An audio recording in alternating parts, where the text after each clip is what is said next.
Hello students, मैं आपका अपना एबी सर फिर स्वागत करता हूं अपने यूट्यूब चैनल पर। और आज की इस वीडियो में हम पढ़ने वाले हैं 10th क्लास के स्टूडेंट्स के लिए राजस्थान स्कूल शिक्षा परिषद जयपुर के संरक्षण में जारी सब्जेक्ट वर्ब एग्रीमेंट के क्वेश्चंस। यानी कहने का मतलब जो आपकी 10th एग्जाम होने वाली है बोर्ड की, उसमें आपके पास एक टॉपिक आने वाला है सब्जेक्ट वर्ब एग्रीमेंट, और उसके क्वेश्चन है वो राजस्थान स्कूल शिक्षा परिषद जयपुर के संरक्षण में जारी किए गए हैं। ज़्यादा क्वेश्चन नहीं है तो हमें ज़्यादा समय भी नहीं लगने वाला है। 20 से 25 मिनट की क्लास होने वाली है। इस क्लास को आपको कंप्लीट देखना है। अगर आप ये कंप्लीट देख लेते तो मैं गारंटी लेता हूं आप सब्जेक्ट वर्ब एग्रीमेंट के क्वेश्चन से वो कभी गलत नहीं करने वाले हो। तो अपने इस टॉपिक को शुरू करें इससे पहले आप लोगों से एक बात कहना चाहेंगे, अगर आप हमारे चैनल पे आए हो, हमारे वीडियोस देख रहे हो, वीडियोस पसंद आ रहे हैं, हमारे चैनल को सब्सक्राइब कीजिए, वीडियो को लाइक कीजिए, शेयर कीजिए, साथ ही आप बेल आइकन को भी ऑन रखें ताकि मेरे वीडियोज के नोटिफिकेशन सबसे पहले आप लोगों के पास पहुंचे। अब ज़्यादा समय नहीं लेते, शुरू करते हैं आज का वीडियो और चलते हैं अपनी स्क्रीन पर। तो शुरू करते हैं आज का टॉपिक। और जो टॉपिक मैंने बताया वो बताया सब्जेक्ट वर्ब कंकर्ड। अब आप कहोगे सर आपने तो एग्रीमेंट बोला है, तो सब्जेक्ट वर्ब एग्रीमेंट और सब्जेक्ट वर्ब कंकर्ड दोनों एक ही बात होती है। अगर ऐसे नहीं समझ में आए तो मेरी क्लास देख लेना, उसमें मैंने बड़ी डिटेल से समझाया है। अब देखो इस अपन जो बात करने वाले हैं वो करने वाले हैं राजस्थान स्कूल शिक्षा परिषद के संरक्षण में जो क्वेश्चंस जारी किए गए हैं, हम आज उन्हीं को हल करने वाले हैं। ज़्यादा डिटेल से बात नहीं करने वाले हैं। डिटेल से देखना, आप मेरी क्लास देख लेना, आपको उसमें बिल्कुल आसानी से समझ में आने वाला है। अब देखो अपने पास क्वेश्चन किस प्रकार से पूछेगा वो मैं बता देता हूँ। क्या है, fill in the blanks with a verb in agreement with its subject. ऐसे क्वेश्चन आएगा भाई, और आपके दो क्वेश्चन आएंगे। अब ये क्वेश्चन हल करें इससे पहले एक छोटी सी बात बता देता हूं कि सब्जेक्ट वर्ब एग्रीमेंट होता क्या है। डिटेल से आप मेरी क्लास में देख लेना। इसका मतलब होता है कि कर्ता के अनुसार क्रिया का प्रयोग करना ही क्या होता है, सब्जेक्ट वर्ब एग्रीमेंट कहलाता है। ये मैंने अपनी क्लास में बड़ी आसानी से समझा रखा है भाई। अब कहने का मतलब है कि अगर आपके पास सब्जेक्ट एक वचन है तो उसके साथ वर्ब भी क्या है, एक वचन आएगी। अगर कर्ता आपके पास बहुवचन है तो उसके साथ वर्ब भी क्या है कि बहुवचन आएगी। अब ये कैसे पहचान करोगे कि कर्ता एक वचन है बहुवचन है, तो इसके लिए मैंने अपनी क्लास अपलोड कर रखी है, आप उसमें देख लेना। और धीरे धीरे अपने इन क्वेश्चंस में भी बात करने वाले हैं। देखो पहला जो क्वेश्चन वो क्या है, वो है आपके पास my father space knows as much as my teacher. अब इस वाक्य में अगर कोई पूछे माई फादर एक वचन एक बहुवचन है, तो माई फादर एक वचन है भाई। इतनी तो बात आप लोगों को समझ में आ रही है। अब वर्ब में दे रखी है नो और नोज, तो एक बात ध्यान में रखना कि जो वर्ब की बेस फॉर्म होती है, बेस फॉर्म मतलब फर्स्ट फॉर्म जो होती है वर्ब की, वो हमेशा प्लूरल फॉर्म में होती है। ये ध्यान में रखना, ये मैंने अपनी क्लास में समझा रखा है, वहाँ पे देखना आप लोग। तो इसमें एक वचन वर्ब कौन सी मानेंगे, एक वचन वर्ब वो मानी जाएगी जिसमें एस या एस जुड़ा हुआ होता है। तो कर्ता एक वचन होने पे वर्ब में एस या एस जुड़ता है प्रेजेंट इंडिफिनिट में। ये प्रेजेंट इंडिफिनिट का एग्जाम्पल बन रहा है भाई यहाँ पे, क्योंकि वर्ब है प्रेजेंट इंडिफिनिट के, तो इसमें आपके पास क्या आ जाएगा, नोज आ जाएगा। इस तरीके से आपको पहचान करनी है। ये तो बहुत सरल है भाई, अगर ये आप मेरी 10th की क्लास देखे होते तो उसमें भी समझ में आ जाता। अब यहाँ पे आते हैं भाई, यहाँ पे क्या है, a great many sheets of fine paper. अब इसमें थोड़ी सी समस्या आ जाती है, तो मैं एक बात बता देता हूँ कि जब दो नाउन ऑफ से जुड़ी होती है, वैसे ये दूसरा नियम भी लागू होता है लेकिन मैं यहाँ पे बता देता हूँ, इसमें जब दो नाउन ऑफ से जुड़ी होती है तो पहले नाउन के अनुसार अपन वर्ब का प्रयोग करते हैं। अब इसमें देखो ऑफ ये रहा, फाइन पेपर और ग्रेट मैनी शीट्स। अब एक बात ध्यान में रखना, ए ग्रेट मैनी शीट्स के बाद में ऑफ लगा होता है, तो जो अपने पास ये शीट्स है यानी ऑफ से पहले ये आ रखी है नाउन, इसके अनुसार अपन वर्ब का प्रयोग करते हैं। तो ग्रेट मैनी शीट्स यानी बहुवचन है भाई, तो इसके अनुसार अपन यहाँ पे क्या बहुवचन वर्ब का प्रयोग करेंगे। तो यहाँ पे क्या आ जाएगा, वर आ जाएगा। ये मैंने अपनी क्लास में समझा रखा है भाई, ध्यान में रखना, सारी समझा रखी है। अब देखो इसमें बात करते हैं, इसमें बात करें तो क्या है, there space was were a regular traffic of reds. अब एक बात ध्यान में रखना, मैंने एक बात और समझाई थी आप लोगों को, अगर नहीं समझ में आई हो तो आप लोग उस क्लास में देख लेना कि जब अपने पास कोई वाक्य हियर और देयर से प्रारंभ होता है, किससे, हियर और देयर से प्रारंभ होता है, तो इसमें जो बाद में जो नाउन आती है वो आपके पास क्या होती है, सब्जेक्ट होती है। अब इसमें बात करें अपन, इसमें बात करें तो क्या आ रखा है, इसमें आ रखा है दो नाउन, एक तो आ रखी है ट्रैफिक और एक आ रखा है रेड्स। तो वो तो मैंने बता दिया कि ऑफ के अनुसार आपको पहली वाली नाउन के अनुसार क्या है, वर्ब का प्रयोग करना है। अब ट्रैफिक यहाँ पे एक वचन है भाई, और एक वचन है तो अपन यहाँ पे किसका प्रयोग करेंगे, वाज का प्रयोग करेंगे। अब देखो नेक्स्ट देखते हैं, नेक्स्ट है ए शावर ऑफ यंग फ्लावर्स। बात वही आ जाती है, इसमें आपके पास क्या है, ऑफ दे रखा है और जो दो नाउन कौन से, ए शावर दे रखा है और यंग फ्लावर्स दे रखा है। अब बच्चे क्या करते हैं, इस फ्लावर्स के अनुसार क्या कर देते हैं, बहुवचन कर देते हैं, जो गलत है। और इसमें भी आपके पास प्रेजेंट इंडिफिनिटिव बनाना है। प्रेजेंट इंडिफिनिट की पहचान क्यों बता रहा हूं मैं यहाँ पे, क्योंकि यहाँ पे वर्ब की फर्स्ट फॉर्म दे रखी है और वर्ब की फर्स्ट फॉर्म प्लस एस या एस दे रखा है, और ऐसा नियम केवल एक ही टेंस में आता है, वो आता है प्रेजेंट इंडिफिनिट में। अब करता एक वचन है सोवर, सोवर मतलब बारिश की बूंदे जिसको अपन कहते हैं, वो होता है भाई। तो यहाँ पे सोवर एक वचन है, एस ओवर, एस ओवर का मतलब पानी की बूंद से लिया गया है भाई। तो यहाँ पे आपके पास क्या है कि वर्ब की फर्स्ट फॉर्म में एस एस जुड़ेगा। क्यों जुड़ेगा, क्योंकि करता एक वचन है, ऑफ से पहले ये देखो, तो यहाँ पे आ जाएगा फॉल्स। तो ये ध्यान में रखना, मेरे जो मैं समझा रहा हूँ वो पक्का आएंगे ऐसे क्वेश्चन। अब यहाँ पे देखो नेक्स्ट बात करते हैं, नेक्स्ट है वन ऑफ माई आंट। अब इसमें मैं आप लोगों को एक नियम बताने वाला हूँ भाई, one of my aunt space come comes, ये प्रेजेंट इंडिफिनिट है भाई, क्योंकि मैंने बता दिया क्यों है प्रेजेंट इंडिफिनिट, वर्ब की फर्स्ट फॉर्म है या वर्ब की फर्स्ट फॉर्म प्लस एस या एस है, और ऐसा केवल एक ही टेंस में आता है, वो आता है प्रेजेंट इंडिफिनिट में, याद रखना भाई। अब इसके बारे में एक खास बात बताने वाला हूँ आप लोगों को।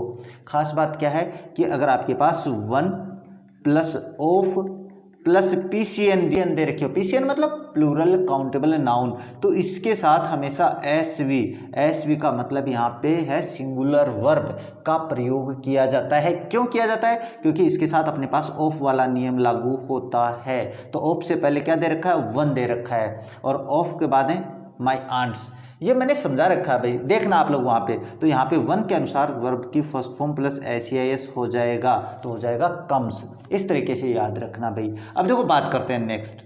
अब क्वेश्चन नंबर जो 6 दे रखा है, वो क्या दे रखा है भाई आप लोगों के सामने, वो दे रखा है, क्या दे रखा है देखो, people space was were watching the scene. ये तो कोई ज़्यादा टफ नहीं है भाई। कुछ नाउन ऐसी होती है जो दिखने में सिंगुलर होती है लेकिन प्लूरल मानी जाती है, वो प्लूरल ही होती है। यहाँ पे पीपल का मतलब होता है लोग, और लोग क्या है कि बहुत सारे होते हैं। तो यहाँ पे आपके पास वर आ जाएगा, इसमें ज़्यादा सोचने वाली बात ही नहीं है, तो इसमें हो जाएगा वर। तो इसमें समझाऊंगा भी नहीं ज़्यादा भाई। नेक्स्ट है दे रखा है यहाँ पे वाइन्स स्पेस बीट्स और बीट अगेंस्ट द, ये यहाँ पे मिस प्रिंट हुआ है भाई। आपकी 10th क्लास में एक वाइंड नाम की पोइम है, उसमें से है। तो ये हाउसेज है, यहाँ पे ये क्या है भाई, हाउसेज है, और यहाँ पे केवल वाइंड है, वाइंड्स नहीं है। तो ये वाइंड जो है ये एक वचन ही होती है भाई। ये जो एब्स्ट्रैक्ट नाउन होती है, जो नेचुरल नाउन होती है, वो एक वचन होती है, ये याद रखना भाई। तो ये यहाँ पे मिस प्रिंटिंग हुई है उनसे, मैंने नहीं किए रहे, मैंने तो वही क्वेश्चन लिए हैं जो अपने पास राजस्थान स्कूल शिक्षा परिषद के संरक्षण में जारी किए गए हैं। तो यहाँ पे वाइंड एक वचन है भाई, और यहाँ पे आ जाएगा बीट्स, तो ये ध्यान में रखना भाई, ये इसमें बीट्स हो जाएगा क्योंकि कर्ता एक वचन है, वर्ब में ऐसे जुड़ेगा। अब देखो नेक्स्ट बताता हूँ, ये क्वेश्चन बढ़िया है भाई, बहुत ही शानदार है, आ सकता है 100%। स्लो एंड स्टडी, धीमा और लगातार चलने वाला हमेशा जीतता है। इसका मतलब ये अपनी कहावत है, और कहावतों को अपन एक वचन ही मानते हैं, तो इसके साथ आपको एक वचन वर्ब का ही प्रयोग करना है। तो यहाँ पे आपके पास विंस हो जाएगा। क्यों, क्योंकि कर्ता एक वचन है, वर्ब में एस जुड़ेगा। ये तो प्रेजेंट इंडिफिनिट के बहुत सारे एग्जाम्पल बना रखे हैं, मैंने तो अलग अलग प्रकार के एग्जाम्पल है वो सोल्व करवाए हैं। आपको वो क्लास देखनी चाहिए, 10th की प्ले लिस्ट में मिलेगी आपको वो क्लास। अब देखो बात करते हैं नेक्स्ट वही है भाई, अपने पास पीपल जैसे बहुवचन होता है वैसे केटल भी क्या होता है, बहुवचन होता है। ये तो कोई ज़्यादा टफ नहीं है, तो इसमें आपके पास आर हो जाएगा। क्यों, क्योंकि जो केटल है वो बहुवचन होता है। इसका मतलब मवेशी मतलब विभिन्न प्रकार के जो जानवर, पालतू जानवर होते हैं वो होते हैं, तो ये बहुवचन है, इसके साथ आर का प्रयोग करना है, कोई टफ नहीं है। बात करते हैं next, the jury divided in their opinion. ये क्वेश्चन समझाने वाला है भैया आप लोगों को, बहुत ही ज़्यादा समझाने वाला है। क्यों, देखो बात करते हैं ज्यूरी के बारे में। ये ज्यूरी क्या होती है, ये न्यायाधीशों की जो मंडली होती है उसको कहते हैं भाई। ये न्यायाधीश जो होते हैं उनका जो समूह होता है, न्यायाधीशों का समूह है जो होता है, उसको कहते हैं। कैसे, जैसे अपनी सुप्रीम कोर्ट होती है तो वहाँ पे बेंच बैठती है। बेंच बैठने का मतलब जैसे 7 जजों की बेंच बोलते हैं। कभी सुना होगा आप लोगों ने कि 5 जजों की बेंच ने ये फैसला सुनाया, 3-1 से फैसला सुनाया, वो क्या है, वो ज्यूरी होता है भाई। अब इसके बारे में एक बात बता देते हैं, जब ये क्या होती है, डिवाइड होती है, तब तो ये मानी जाती है आपके पास पीसीएन यानी प्लूरल काउंटेबल नाउन मानी जाती है। लेकिन जब ये अपने पास फैसला एक साथ सुनाती है एक ही रूप में, तब इसको अपन एससीएन मानते हैं और इसके साथ एससीएन वर्ब एसवी का प्रयोग करते हैं। तो इसके साथ तो पीवी का मतलब होता है प्लूरल वर्ब और इसके साथ करते हैं एसवी यानी सिंगुलर वर्ब का प्रयोग। ये मेरी लैंग्वेज समझाई हुई है भैया आप लोगों को, वहाँ पे समझना।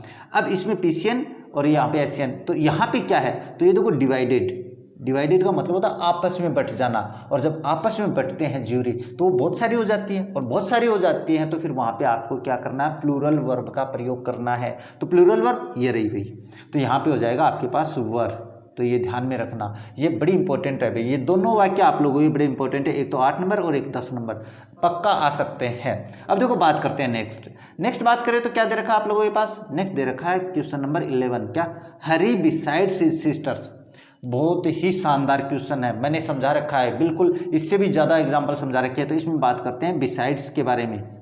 जब आपके पास दो noun plus besides plus noun हो, तो एक बात ध्यान में रखना, ये नाउन है यहाँ पे, तो आपको इस नाउन के अनुसार यहाँ पे वर्ब का प्रयोग करना है। इसका मतलब हरि के अनुसार यहाँ पे वर्ब का प्रयोग किया जाएगा, ना कि सिस्टर्स के अनुसार। बच्चे क्या करते हैं, सिस्टर्स देखा, बहुवचन देखा, बहुवचन के साथ आप ये कर देते हो, तो ये गलत हो जाता है फिर। तो इसमें आपके पास आंसर क्या आएगा, आंसर आएगा आपके पास हरि के अनुसार गोज। तो यहाँ पे हो जाएगा गोज। क्यों, क्योंकि कर्ता एक वचन है, वर्ब में एस जुड़ेगा, यहाँ पे प्रेजेंट इंडेफिनिट है क्योंकि वर्ब की फर्स्ट फॉर्म और वर्ब की फर्स्ट फॉर्म प्लस एस है। अब देखो बात करते हैं नेक्स्ट क्या दे रखा है, नेक्स्ट दे रखा है आप लोगों के सामने कि the number of questions in this paper 25। ये भी समझाया हुआ मेरा, बहुत ही आसान है भाई, ज़्यादा टफ नहीं है। इसके बारे में एक बेसिक बात बता देता हूँ। जब आपके पास ये होता है the number of plus PCN हो तो इसके साथ हमेशा एस वी का प्रयोग होता है। और अगर यहाँ पे ए नंबर ऑफ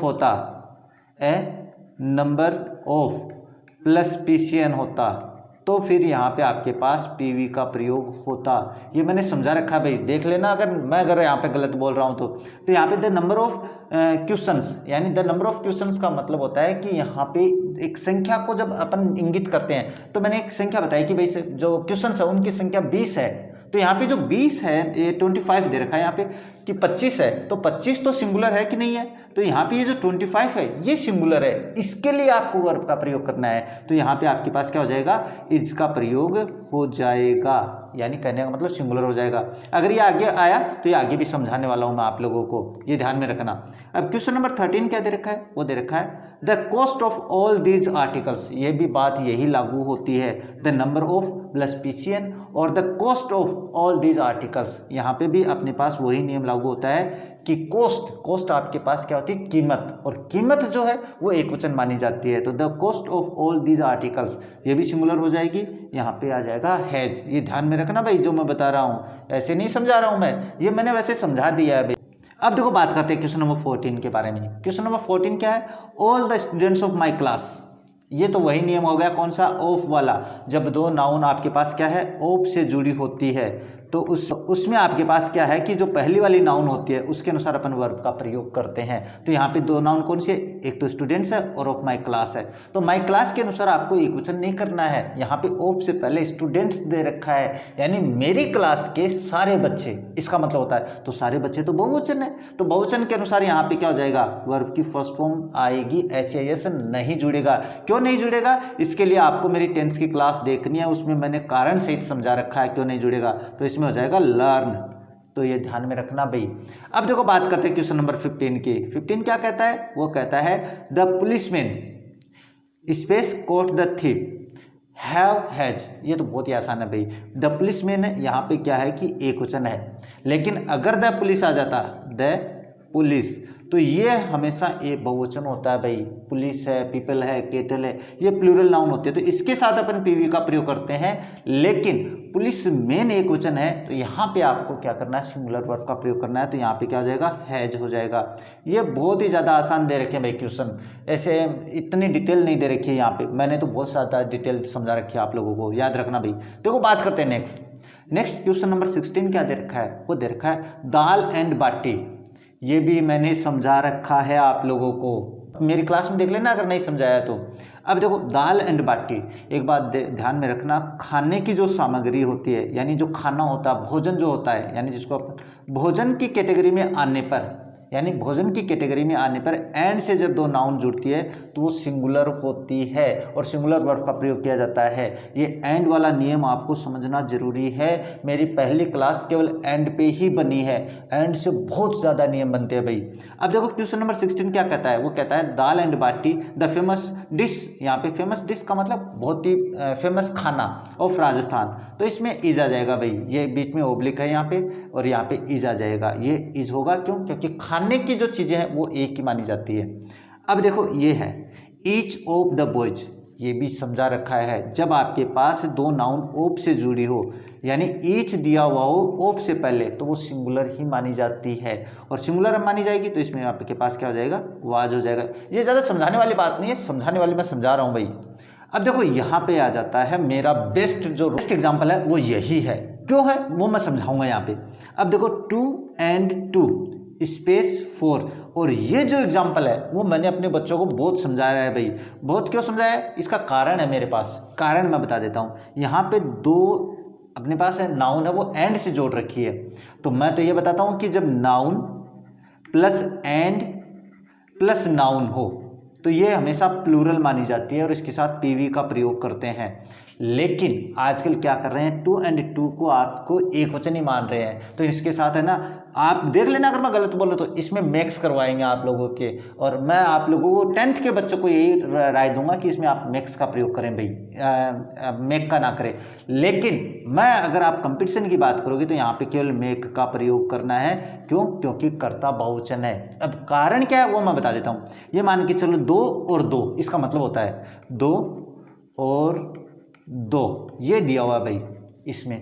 अब मैंने कह दिया राम और श्याम और श्याम, तो यहाँ पे ये राम है ये श्याम है, इन दोनों को जोड़ दिए तो अपने पास क्या हो गई, ये पीसीएन हुई कि नहीं हुई, पीसीएन हो गई, और ये भी पीसीएन हो गई, और पीसीएन है तो प्लूरल काउंटेबल नाउन माना जाता है और प्लूरल वर्ब का प्रयोग करेंगे। तो अगर राम और श्याम के साथ अपन प्लूरल वर्ब का प्रयोग करेंगे तो 2 और 2 के साथ भी अपन किसका प्रयोग करेंगे, प्लूरल वर्ब का प्रयोग करेंगे। लेकिन आपको मैक्स ही करना है, क्योंकि आपकी जो ग्रामर है, आपकी जो संजीव पासबुक है उसमें भी ऐसा ही दे रखा है भाई। तो मैं तो मानता नहीं, लेकिन आपको ऐसा करना है।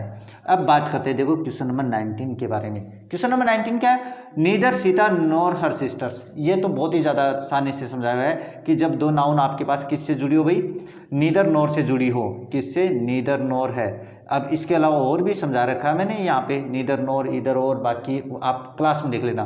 तो बाद वाली जो नाउन है, जो बाद में नाउन आती है, बाद वाली नाउन के अनुसार अपन वर्ब का प्रयोग करते हैं। अब बाद वाली नाउन कौन सी है, नीदर सीता नोर हर सिस्टर्स, तो हर सिस्टर्स है वो बाद वाली नाउन है। एक नाउन ये रही, दूसरी ये रही, तो इसके अनुसार अपन वर्ब का प्रयोग करेंगे। तो इसके अनुसार पीसीएन है, पीसीएन के साथ क्या हो जाएगा, वर्ब हो जाएगा। ये रही आपके पास वर्ब।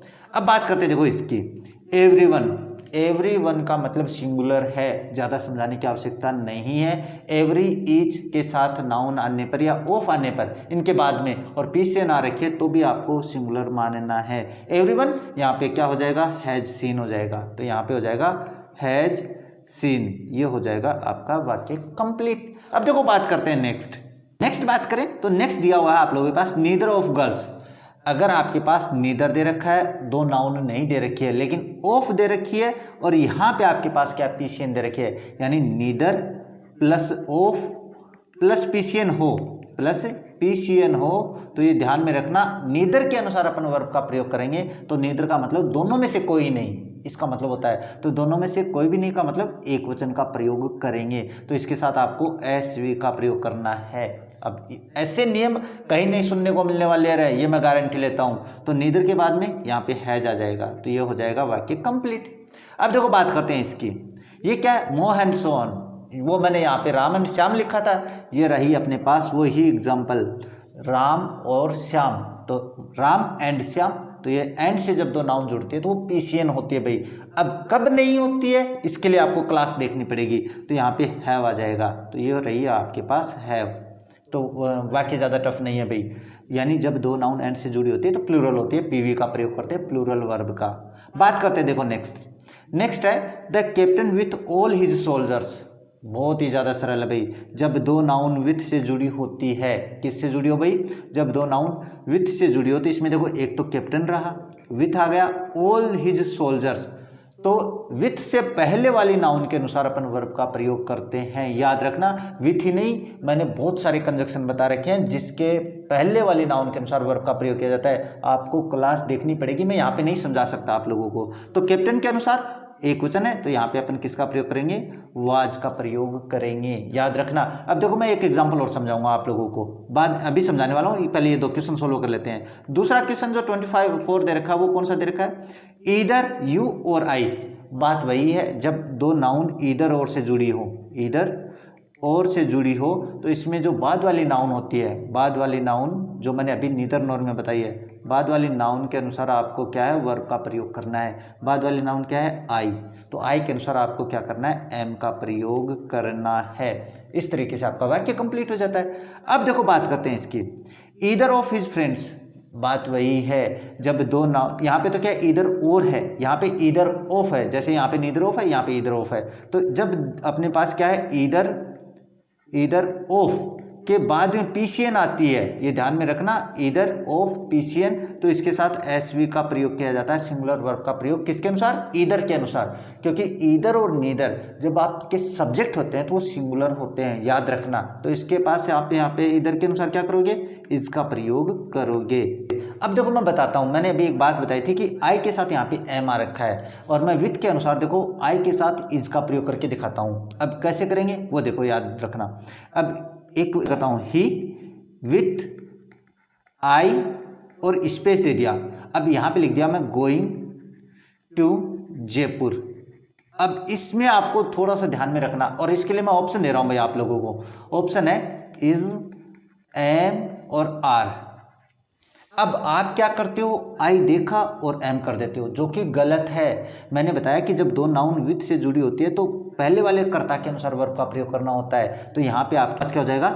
इज का प्रयोग हो जाएगा। अब देखो आई के साथ है ना, लोग कहते हैं कि इज का प्रयोग नहीं होता है, तो मैंने कर दिया ना। यहाँ पे मैंने बहुत सारे एग्जाम्पल समझा रखे हैं, ऐसे आपको देखनी चाहिए वो क्लास। अब देखो बात करते हैं नेक्स्ट आता है क्वेश्चन नंबर 26। वो क्या दे रखा है? आपके सामने लिखा हुआ है, क्या है? My friends as well as I. बात वही आ जाती है जो मैंने अभी समझाया है। With, along with, together with, as well as से जब दो नाउन जुड़ी होती है तो पहली नाउन के अनुसार वर्ब का प्रयोग करते हैं। तो यहाँ पे आई दे रखा है, आई के अनुसार वर्ब का प्रयोग नहीं होगा, यहाँ पे किसके अनुसार होगा? माई फ्रेंड के अनुसार। तो ये आपका जो आंसर होगा वो क्या होगा? इज होगा। क्यों होगा? ये मैंने अभी समझाया भाई आप लोगों को कि एज वेल एज से भी दो नाउन जुड़ने पर पहले वाली नाउन के अनुसार इसका प्रयोग करते हैं। अब बच्चे क्या देखते हैं? आई देखा और एम का प्रयोग कर देते हैं, जो कि गलत है। ये याद रखना, आपको क्लास देखनी ही पड़ेगी समझने के लिए डिटेल से। अब देखो बात करते हैं नेक्स्ट क्वेश्चन क्या दे रखा है? वो दे रखा ब्रेड एंड बटर, खाने की चीज। बिल्कुल एक साथ खाते हैं, सिंगुलर माना जाएगा। तो याद रखना ब्रेड एंड बटर, इसमें इज आ जाएगा। तो ये रहा आपके पास, इज नेसेसरी फॉर हिम, यानी ब्रेड और बटर दोनों खाने की, एक साथ खाने की है, तो एक साथ खाते हैं तो इसका मतलब भोजन में शामिल है, तो इज आ जाएगा। बात करते हैं देखो next, the poet and writer. ये मैंने समझा रखा भाई बहुत ही आसानी से। जब दो नाउन एंड से जुड़ी होती है और पहली नाउन के पहले कोई आर्टिकल, यानी आर्टिकल या पजेसिव फर्स्ट हो, पजेसिव फर्स्ट भी हो सकता है, यहाँ पे पजेसिव फर्स्ट हो, और बाद वाली नाउन के पहले नहीं हो, तो वो सिंगुलर मानी जाती है। याद रखना। तो यहाँ पे आ जाएगा इज का प्रयोग। अब आप कहोगे सर ये तो एंड से जुड़ी हुई है, तो मैंने कहा ना कि मैंने एक क्लास तो एंड के नियम से ही बनाई है भाई, कंप्लीट क्लास में एंड के नियम समझाए, याद रखना आप लोग। अब देखो बात करते हैं नेक्स्ट है the poet and the writer. बात वही आ जाती है, ये दोनों एग्जाम्पल आपके लिए बड़े इंपॉर्टेंट हो जाते हैं। अब यहाँ पे और यहाँ पे दोनों में अंतर क्या है? कुछ नहीं है। यहाँ पे तो दे रखा है, यहाँ पे भी दे रखा है, यहाँ पे नहीं दे रखा है देखो, लेकिन यहाँ पे दे दिया। तो ये अगर दोनों नाउन के पहले ही हो आर्टिकल या पजेसिव फर्स्ट, तो फिर उसको प्लूरल माना जाता है और प्लूरल वर्ब का प्रयोग करते हैं। ये मैंने तो बहुत पहले समझा दिया भाई। अब बात करते हैं देखो नेक्स्ट है 100 माइल्स, यानी 100 के माइल्स की दूरी, ए ग्रेट डिस्टेंस। जब आपके पास कोई संख्या, कोई दूरी बहुवचन है, लेकिन वो आपके पास क्या है कि एक सिंगुलर डिस्टेंस बताती है, एक अपने पास एक वचन होने का भाव दर्शाती है, तो एक वचन वर्ब का प्रयोग करते हैं। कैसे? मैं कहूँ कि भाई 100 मील की दूरी अब बहुत ही बड़ी दूरी है, तो बहुत ही ज़्यादा दूरी है, तो दूरी दर्शा रहा है। तो ये जो 100 माइल्स है ये PCN नहीं है, यहाँ पे ये आपके पास क्या डिस्टेंस है, दूरी है। तो ये आपके पास क्या हो जाएगा, सिंगुलर हो जाएगा और यहाँ पे आपके पास इज का प्रयोग हो जाएगा। और इस तरीके से जो राजस्थान स्कूल शिक्षा परिषद ने 30 क्वेश्चंस जारी किए थे, 30 एग्जाम्पल्स जो मैंने अभी सोल्व किए, वो राजस्थान स्कूल शिक्षा परिषद जयपुर के संरक्षण में जारी किए गए थे। इनको हमने बहुत ही आसानी से सोल्व कर लिया है। फिर भी अगर कुछ नहीं समझ में आया हो तो आप मेरी क्लास देख लेना भाई, वहाँ पे मैंने हर एक डिटेल से समझा रखा है, प्रत्येक कंजक्शन की डिटेल समझा रखी है, प्रत्येक कर्ता के बारे में समझा रखा, प्रत्येक वर्ब के बारे में समझा रखा है। प्रत्येक वर्ब का मतलब वर्ब कितने प्रकार से काम में ले सकते हैं, इस प्रकार से। तो मुझे नहीं लगता है कि अब आपको इसमें समस्या आने वाली है। तो मिलते हैं आप लोगों से आगे एक नया टॉपिक लेकर, जो कि राजस्थान स्कूल शिक्षा परिषद जयपुर के संरक्षण में जारी किया गया है, उसको लेकर। तब तक देखते रहिए हमारा चैनल। जय हिंद, जय भारत।